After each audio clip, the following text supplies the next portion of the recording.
Well, good evening, everyone, and welcome back to 24 to Double. I am Jerry Lawson, the founding pastor of Daystar Church in Alabama and the president of 24 to Double. I'm super glad that you are here with us. We've got so much to talk about tonight. Last month, we were on Module 7. We talked about how to build a creative team, how to put together the best contextual ambiance in your church and the facilities, and how to use technology to present the gospel. And talked a little bit about creative sermon design, and so I hope that spoke to you. Pastors, you know that you always have access to this. You can watch it, you can podcast it, you can listen to it in the gym, listen to it on 2 times fast if you want to for the sake of time.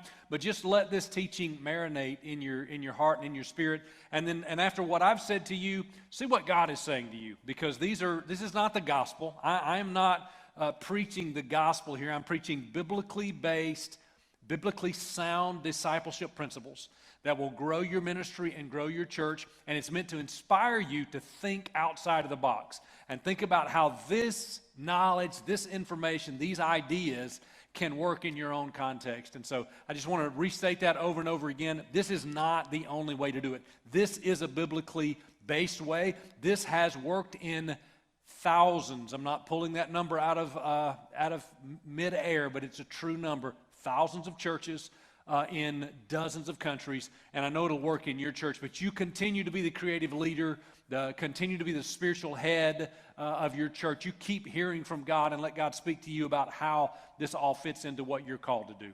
All right, for tonight, we're going to talk about module number 8, and that is how to conquer your city, the law of impacting your target audience. And that begs the question, what's my target audience?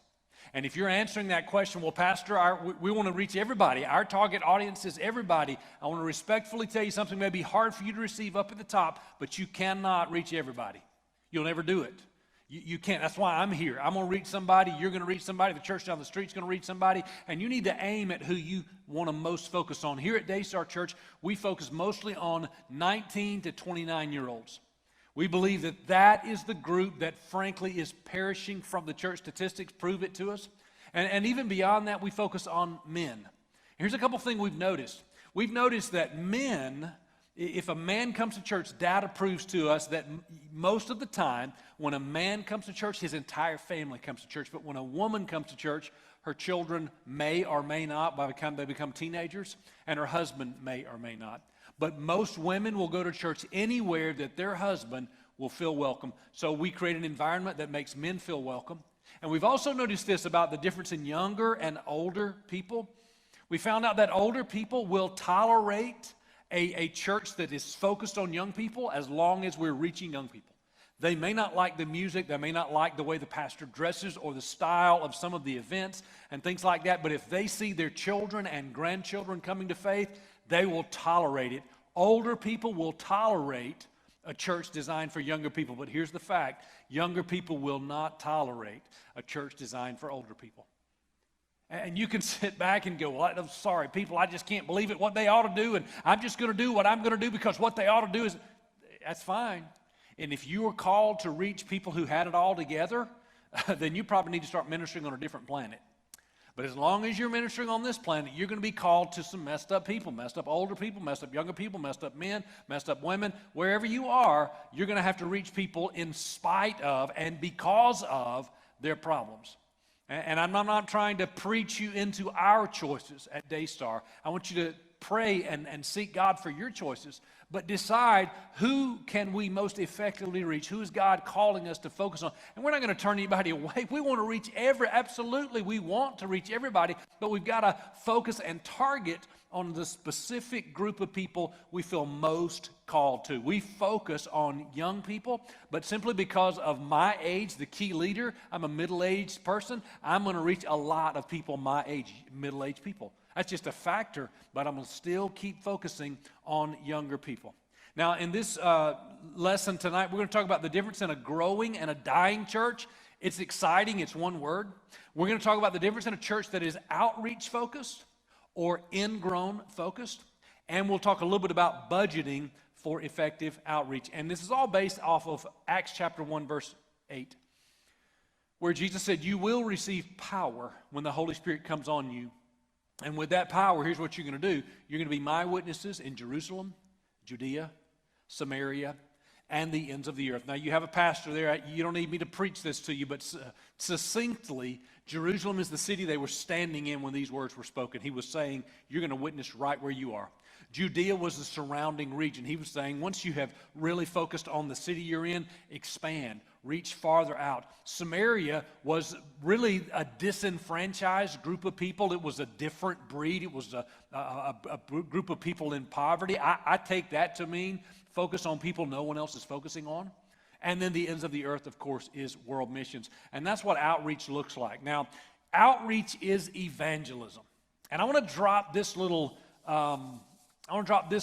definition on you. This is our definition at 24 to Double. We believe that outreach is everything that brings the lost to the gospel or the gospel to the lost. Everything that brings the lost to the gospel or the gospel to the lost. That means your webcast of your sermon is outreach. It's reaching outside the walls of your church to lost people who might be logging onto Facebook and they scroll by and there's something you're talking about, some subject or some subject line in the title of the post.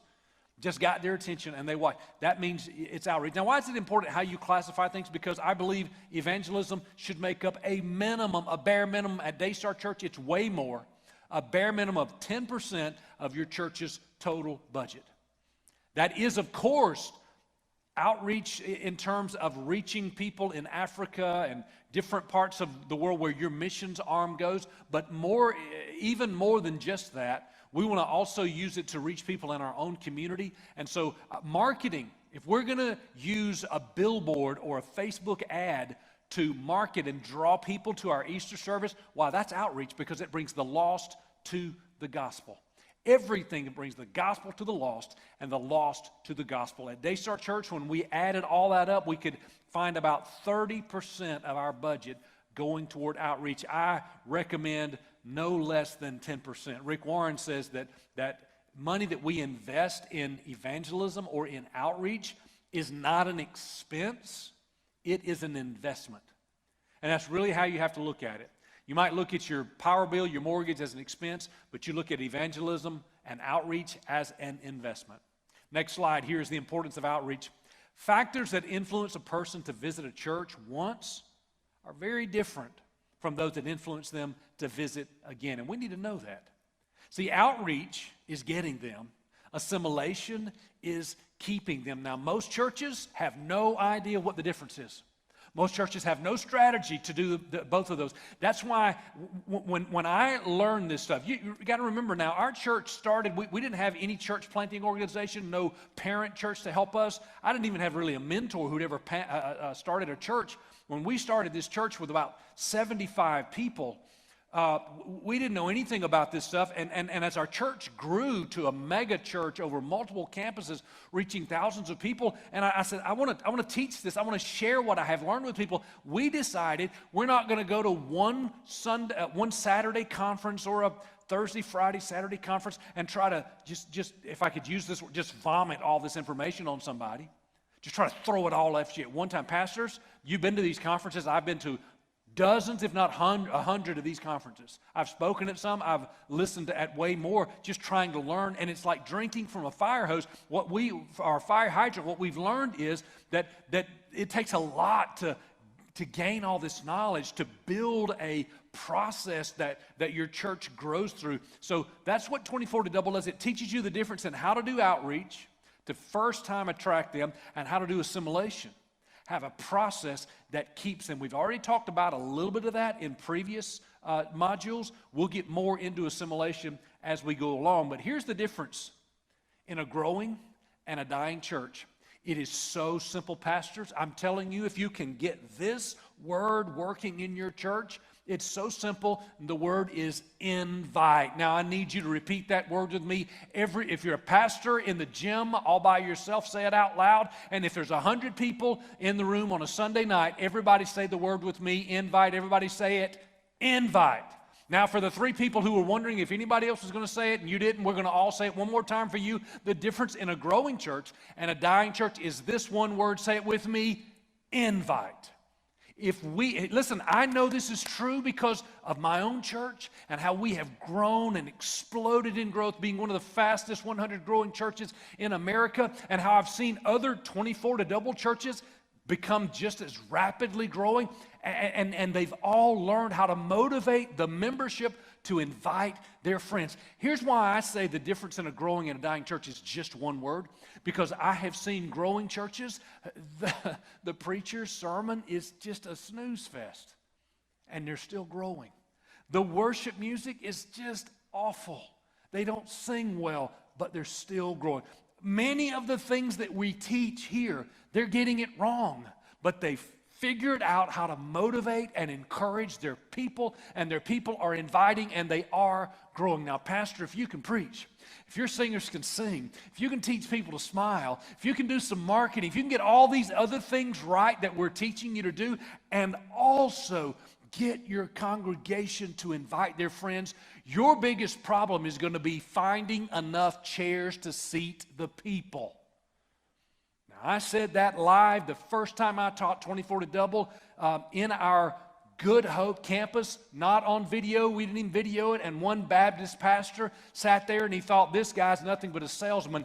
But about 2 years later, that Baptist church was in Outreach Magazine's top 100 fastest growing churches in America because they figured out how to do invites. That's Pastor Malcolm Carter, Temple Baptist Church, Cullman, Alabama. Call him and ask him if I'm lying. If you learn how to invite your friends, you learn how to motivate your members to invite, your church will explode. Now, when asked questions, let me give you a few statistics. I'm going to run through this rapidly. When we ask people, why'd you join the church that you're in? Here are the surveys. About 6 to 8% walked in. Just randomly, I need God, I'm a religious person, church is what I do. 6 to 8% walked in. 2 to 3% like some program they heard about. 8 to 10% joined the church because they liked the pastor. Let that sink in just for a minute, Pastor. You and I, we're not nearly as important as we thought we were, okay? We got about 10% there, and that's stretching it for us. 3 to 4% had a need that the church met. 1 to 2% were evangelized. 3 to 4% were attracted by Sunday school, and right now in the average church, 70 to 80% are there because they were invited by a friend or relative. I'll say it again, the difference in a growing church and a dying church is not all that other stuff. It's not the signage, it's not the program, it's not the pastor, it's not evangelism, it's not Sunday school or even small groups. It is invitations. Inviting people. Now, let me show you what I'm talking about, the difference in an outreach-focused church and an ingrown. See, most churches are ingrown.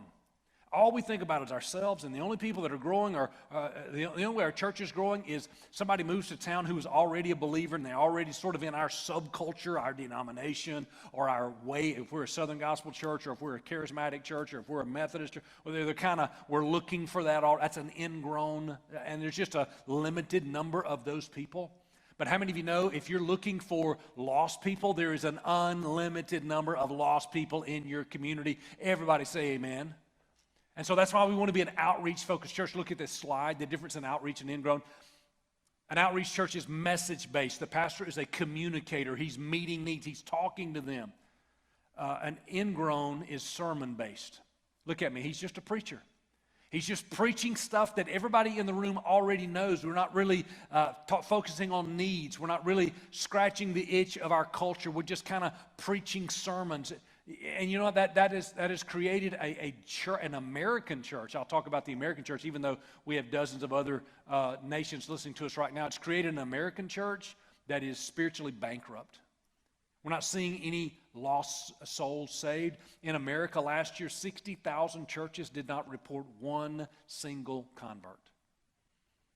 Because we're just thinking about ourselves. Let's get out of our head. I talked about it last month when I talked about creative sermon design. When you get done writing your sermon, when you get done singing your songs, putting together your song list, everything we do on a weekend, ask ourselves this question, so what? So I came here. I didn't stay home and watch an NFL game. I didn't stay home and mow the grass. I didn't just sleep in today and just catch up on my rest or my reading or go to the lake. I chose to be at your worship service. So why? What did that get me? And forget that, well, I checked off the box and now God loves me. Let me tell you, that's just not the way people think anymore. They're not motivated by guilt in this new millennium. Forget about that. Ask yourself, why would someone choose to be here if they didn't have to? We need to be able to answer that question. Well, you know what? If they're worried about finances, the Bible speaks to it. If they're worried about health concerns, that Jesus is the healer. There's every concern of life. Your message ought to be able to speak to that. And I'll get off that, all right? Look back on the screen again. Are we mission-focused or nurture-focused? Are we just, do we have a mission to change the world? Everybody wants to be part of a mission that changes the world. But if we're just nurturing that few, our four and no more, we're an ingrown church. Are we a community force or a community fortress? Now, actually, both of those sound pretty good, but let me tell you what I mean by those words. Most church buildings look like a big fortress. That's why, in fact, if you come to Daystar Church, you come to one of our campuses, you'll see that they look like a retreat center. We wanted them to feel and look like a Christian retreat center, not some big stained glass window, A-frame, big steeple. I know that most churches, you pastors inherited a church like that. Nothing wrong with that. Please hear my heart. I was saved in a church like that. I understand the value of that. But for a lost person, that can seem like a fortress. A community fortress of holiness, and I don't belong there. And I'm not telling you to tear those buildings down. What I'm saying is, let's be a community force. Man, we are changing the world in our community, and that's how we want to feel, as opposed to some fortress that I don't belong to. Are we a Monday through Monday church, or are we a Sunday-based church? Man, we want to be a every day of the week church. We're reaching people every single day. We're out in the community. You can see us serving. We're helping people at the schools, at community centers. We're helping the elderly. We're building wheelchair ramps. We are a outreach-focused church. Are we an empowering staff or a ministering staff? Now, when you hire your pastor, your secretary, your youth pastor, your worship pastor, song leader, you start thinking to yourself, that's who's going to do evangelism. That's who's going to go to the hospital and visit people. That's who's going to do the church programs. But that's not what the biblical model is. God set up apostles, prophets, evangelists, pastors, and teachers to equip saints to do the works of ministry. Saints are to do. Our leaders are to equip. Our leaders equip and our saints do. And see, a ingrown church just hires a few people. They're hirelings. They do all the work for us. It's no different than a country club, we pay our club member dues, and the staff takes care of us. That's an ingrown church. You're not going to reach the lost and the harvest that way. But an outreach-focused church takes our leadership team, even if they're volunteer staff, the leaders of the church are empowering members to do the work of the ministry. Here are a few facts, outreach facts. 82% of people active in church came by a friend or relative. That number is so valuable. Active church members, average church members, can identify 7 unchurched friends. Do the math. How many people in your church? 7 times all those people in your church. That's how many lost people you are connected to. 83% of those that are not active in church say they would come if they were invited by a friend. So you don't even have to do the math. Let me do the math for you. What does a church of 100 motivated to invite look like? Now, if your church is 50, cut it in half. If you're 200, 300, 400, you do the math, okay? But a church of 100 has right now, today, 700 purposeful invitations. I get excited. I have to stand up when I do math, all right? Why is that important? Because right now in your church of 100, 700 lost people live in the community, and if we could motivate our people to invite, what does that turn out to? Look at the math. 700 times 82% means next Easter, next Sunday, this weekend, if our people were inviting, 574 first-time guests. And that's why I'll say it again. The difference in a growing church and a dying church is one word. Everybody say the word with me, invite. You didn't all say it. I could just sense it and feel it. Say it one time with me. The difference in a growing and a dying church is invite.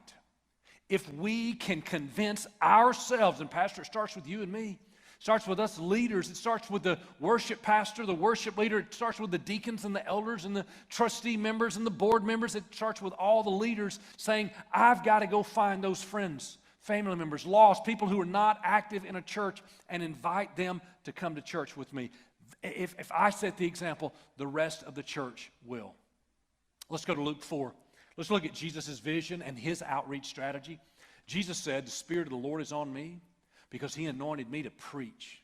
The Greek word is kerusso, to proclaim or to tell the gospel to the poor. That's that 7 friends you have. They're poor in spirit, poor financially, poor in health, poor in many different ways. And he sent me to proclaim the release to the captives.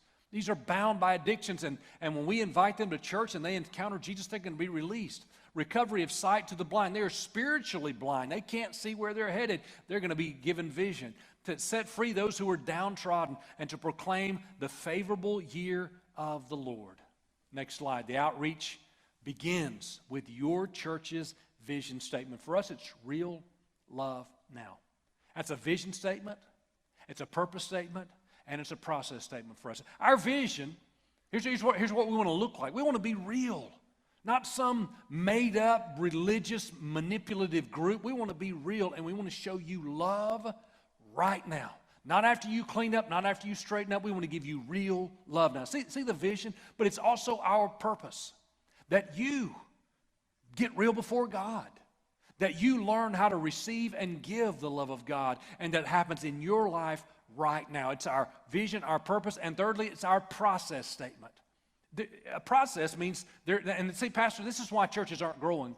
This is why we'll have a gigantic Easter service, but the church doesn't grow, because we don't have a process. We want every person in our church to know they are in this 3-step process. Number 1, get real. Commit to knowing Jesus as your Savior and showing up in the house of God for weekend worship and be your real self. I'm going to, as the pastor, I'm going to preach. I'm going to be real. I'm not going to put on airs. You come into the house every Sunday, commit to services, and you be real.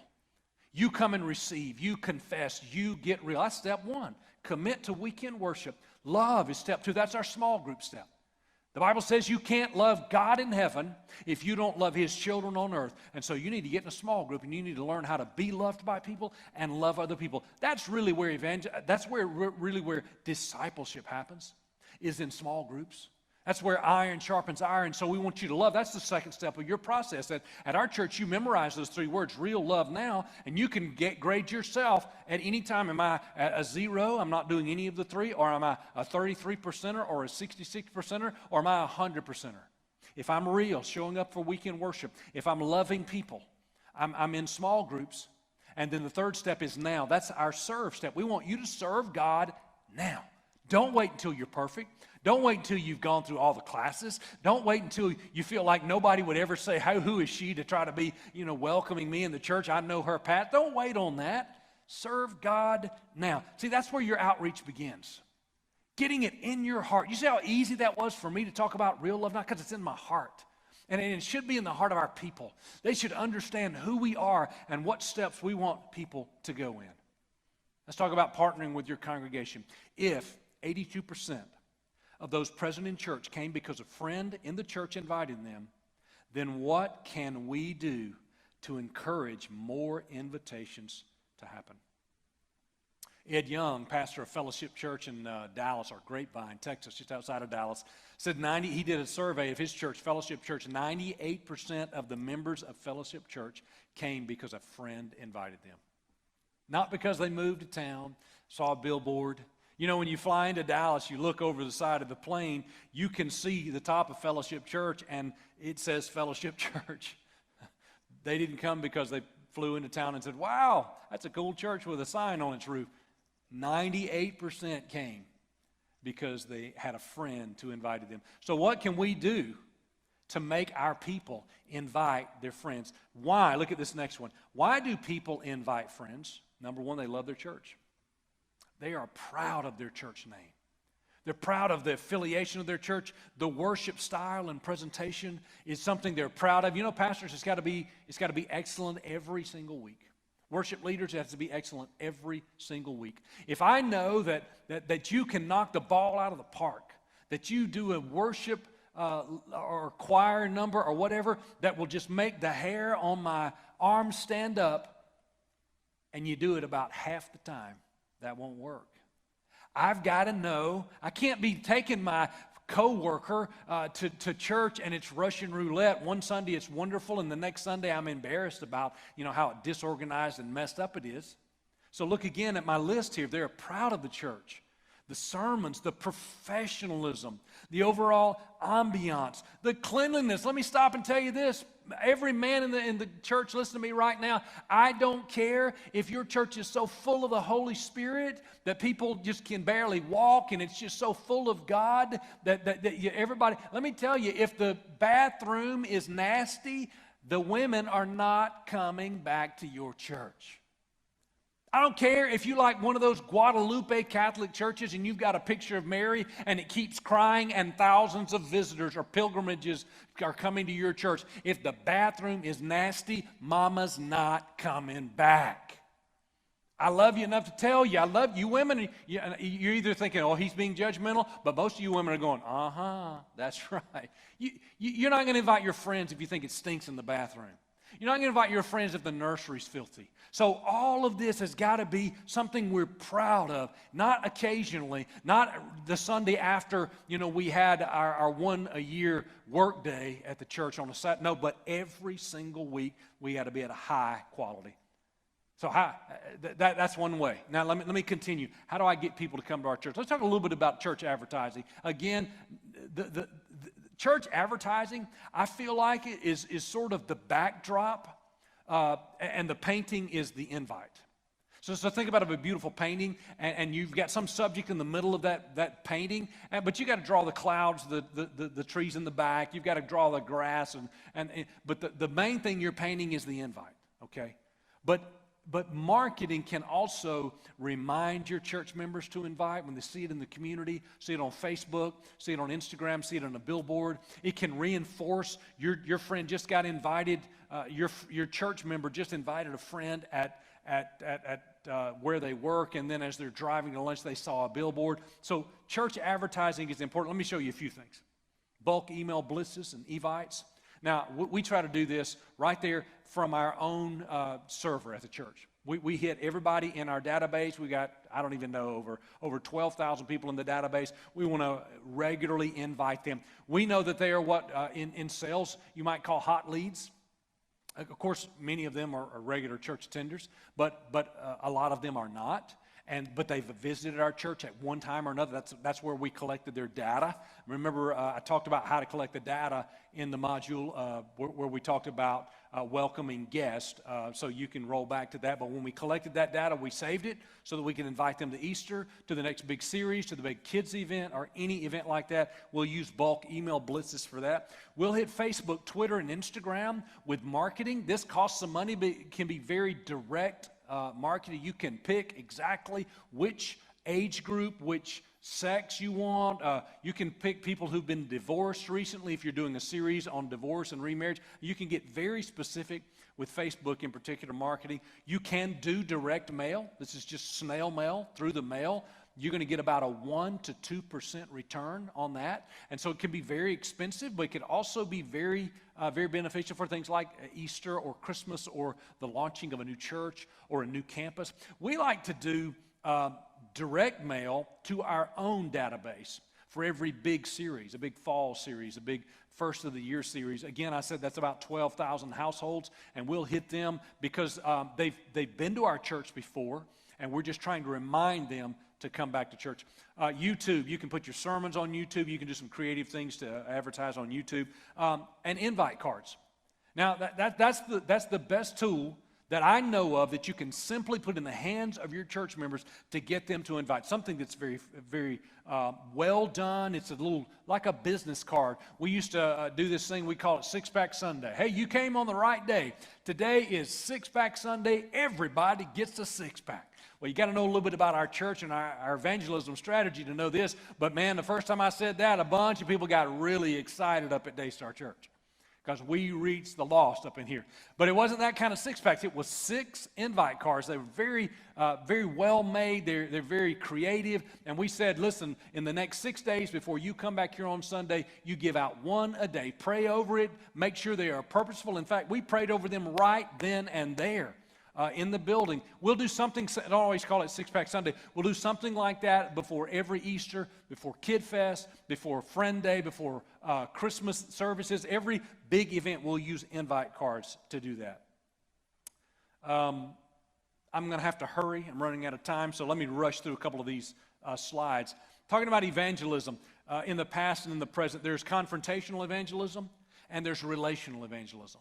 You see the difference? We want to be a relational evangelistic. We want to not knock on your door and tell you that hell's hotter than it's ever been before, and if you don't know how to answer these 4 spiritual laws, you're going to hell. This doesn't work for people. There's the hard sell versus the soft sell. That's what I just said, really.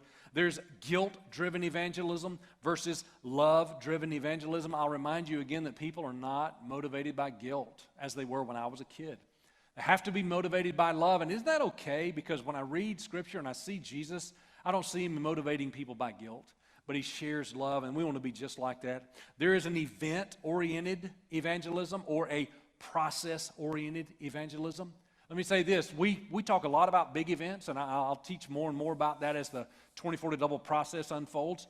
But the big events and the way you get people to come into the church service is useless if you don't have a process for them. How do we make disciples? The fastest way to grow your church is discipleship. And that's what this whole system is about. Sunday school versus small groups. You know, the Baptists tell us that it takes 13 invitations to get someone to attend a Sunday school class. However, it takes about 4 invitations to get someone to come to your small group. That's why we focus on small groups. Sunday school is not the same as small groups. If you're thinking small groups is Sunday school done at somebody's house, it is entirely and completely different. And if Sunday school works for you, stick with it. That's fantastic. I'm not telling you to throw that away, but small groups is so much easier to grow and motivate.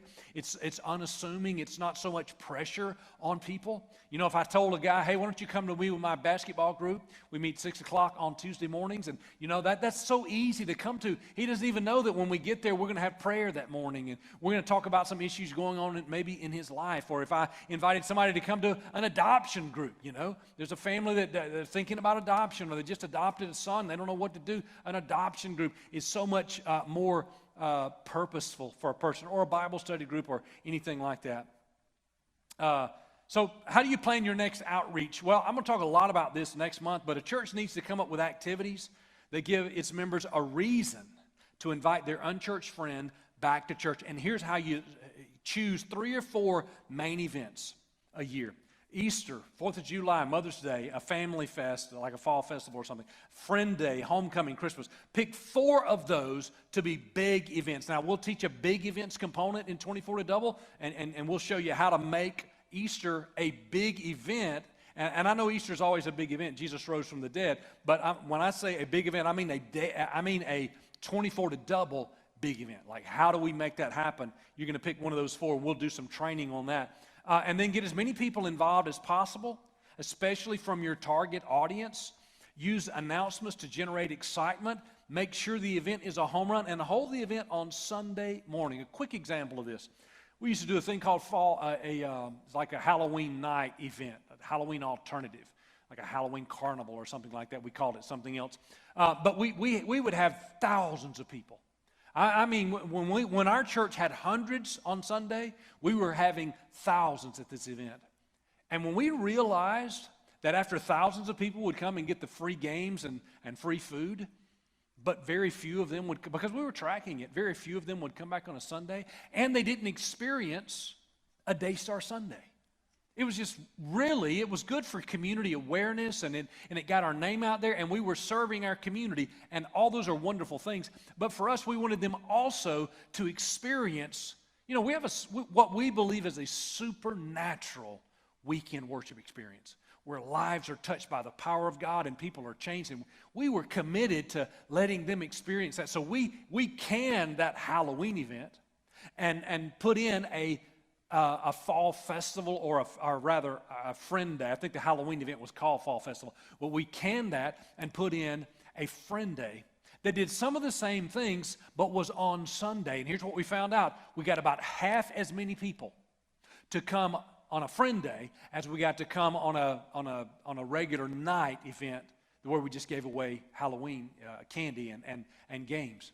But here was the big win for us. We had a higher number of first-time attenders than any other time, and we had more people receive Christ, and all of those guests experienced a weekend worship service, which is what we're trying to get them to come to and fall in love with, whereas the thousands never did.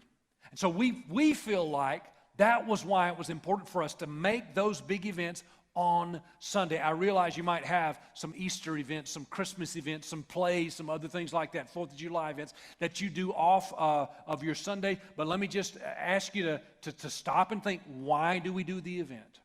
Where do we want the people to end up? We want them to end up as fully functioning, fully assimilated disciples and members of our church. And so we want to have that event on Sunday. We moved baptism to Sunday morning, where it used to be on Sunday night. We do so many different things like that. Now, let's talk about building an outreach culture. We're almost done. Plan one significant event every month. I'll talk about how to do that a little bit later. They're not as big as the big events. I think that actually is in next month. Those events are things like this list: baptism, weddings, memorials, baby dedication, children's presentations. Those are wonderful excuses to invite your friends. And look at this. We make every person participating in the outreach event identify 7. Remember, we said that everybody has 7 unchurched family or friends. We get those 7. They're coworkers, neighbors, friends, family, hair, your nail dressers, doctors, your dentists, your coaches, your tutors, your teachers, anybody like that, and let us invite them. Look at number 2 there. Collect the contact information from those 7 relationships. And number 3, 3 weeks before the event, we send a contact and an invitation to the event, not from the church, but from their friends. So look at me. We're going to invite the person. I'm going to invite them on your behalf. You gave me the information that you're getting baptized. I'm going to invite your grandfather. I'm going to invite your baseball coach. I'm going to invite your school teacher. We had a principal of a high school come because one of the students was being baptized and invited their principal to come. Their family joined our church. I'm going to do the invitation to get you there, all right? Because we're having a wonderful weekend service, and we know if there's any excuse for you to invite your friends, that's how our church is going to grow. And so let me just stop for a minute and say this, even though I'm running out of time. This is work. This is hard work. They're not going to want to give you the 7 names. You're going to have to call them on the phone through the week to get the names. It's hard work, but you know what? It's the gospel. It's reaching the lost. It's changing the future of your community, and it's never going to be easy. Donald McGavran said, a growing church will need to have as many people involved in outreach as in all other activities inside the church. That's if it's hard to do outreach, it's because you don't have enough people in it. You're not focusing enough on it. Pastor used to be preaching about it more. Motivate the people. Jesus did outreach first, and he did discipleship along the way. Think about that for a minute. He did outreach first. He said, come and follow me. Come, let's get going. Come on, Peter. I'm going to make you a disciple as we're going.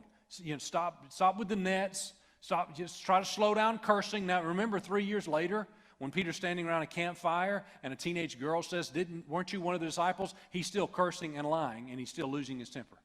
He was not a full disciple 3 years into this process, but he's learning. And you know what? Jesus was so focused on outreach. He was so focused on reaching people that he would do evangelism and outreach first and do discipleship along the way. I think we can do the same thing. All right, let me wrap up with this.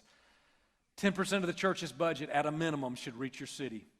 Most people come to your church because they have family or friends to invite them. We're going to use 4 big main events as activities to invite family and friends to come and support their friends. We'll talk more about this. Look at next month, the larger event. I'm going to go into greater detail with the 4 big events. I'm going to teach you about the 7 rules of outreach and how to develop an outreach calendar.